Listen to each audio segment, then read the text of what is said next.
Hi friends, welcome to our channel Ammi Chutney.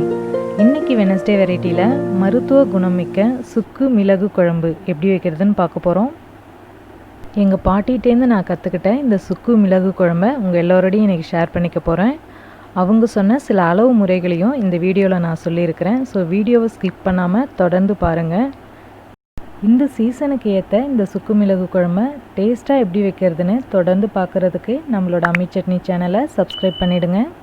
இப்போது இந்த சுவையான சுக்கு மிளகு குழம்பு வைக்கிறதுக்கு 6 பொருட்கள் சேர்த்து அம்மியில் வச்சு அரைச்சி அருமையான ஒரு மசாலா ரெடி பண்ண போகிறோம். அதுக்கு என்னென்ன தேவைன்னு பார்க்கலாம்.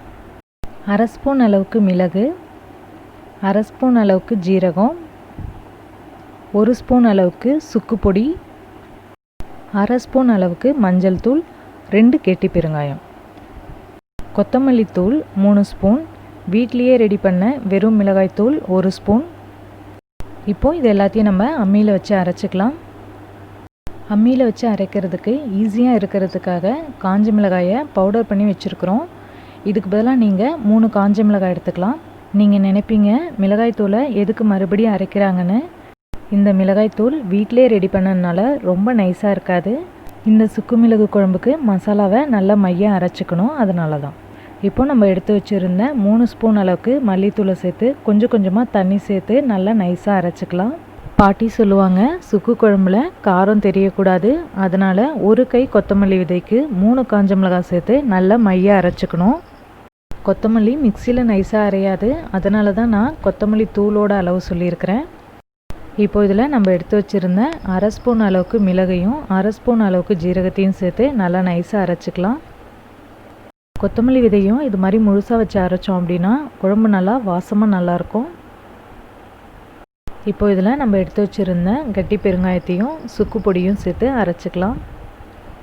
அது மாதிரி இந்த சுக்கு பவுடருக்கு பதிலாக முழு சுக்கை வச்சு அரைச்சி குழம்பு வச்சோம் அப்படின்னா குழம்பு நல்லா வாசமாக நல்லாயிருக்கும். சுக்கு சூடுன்னு சொல்லுவாங்க, அதனால் முழு சுக்கு வைக்கும்போது ஒரு சின்ன பீஸ் வச்சு அரைச்சாலே போதும். இப்போ நமக்கு மசாலா ரெடி ஆயிடுச்சு. சுக்கு குழம்பு புளிப்பாக இருக்கக்கூடாதுன்னு சொல்லுவாங்க, அதனால் சின்ன லெமன் சைஸ் அளவுக்கு புளி எடுத்து ஊற வச்சுருக்கோம். சுக்கு குழம்புக்கு பூண்டு நிறைய சேர்க்கணுன்னு சொல்லுவாங்க, அதனால் 1 கை அளவுக்கு பூண்டை தட்டி வச்சுருக்குறோம். சுக்கு குழம்புக்கு சின்ன வெங்காயத்தை 2ஆக கட் பண்ணி எடுத்து வச்சுக்கலாம். சுக்கு குழம்புக்கு 1 குழிக்கரண்டி அளவுக்கு தாராளமாக சமையல் எண்ணெயோ இல்லை நல்லெண்ணெயோ சேர்த்துக்கலாம்.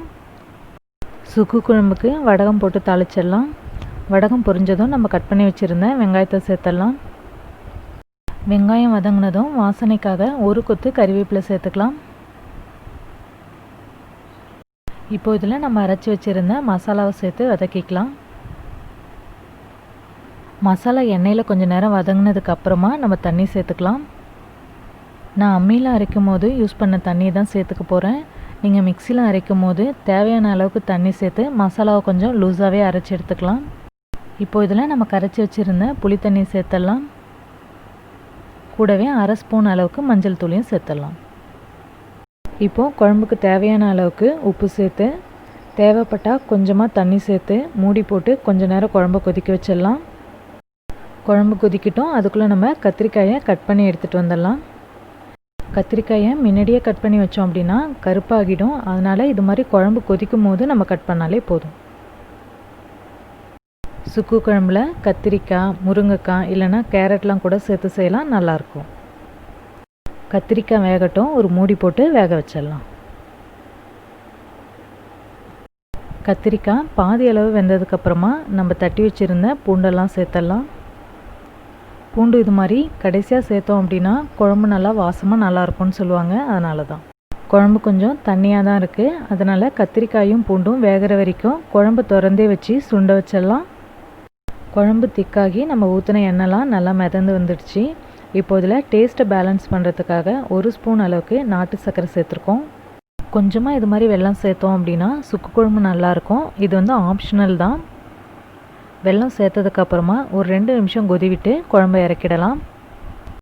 இப்போ நமக்கு மருத்துவ குணமிக்க சுவையான சுக்கு மிளகு குழம்பு ரெடி ஆகிடுச்சு. இப்போவே இதை நான் சாப்பிட போகிறேன். நீங்களும் உங்கள் வீட்டில் இந்த சுக்கு குழம்பு ட்ரை பண்ணிவிட்டு உங்களோட கமெண்ட்ஸ் எங்களுக்கு அனுப்புங்க. இந்த வீடியோவை மறக்காமல் லைக் பண்ணி எங்களை சப்போர்ட் பண்ணுங்கள்.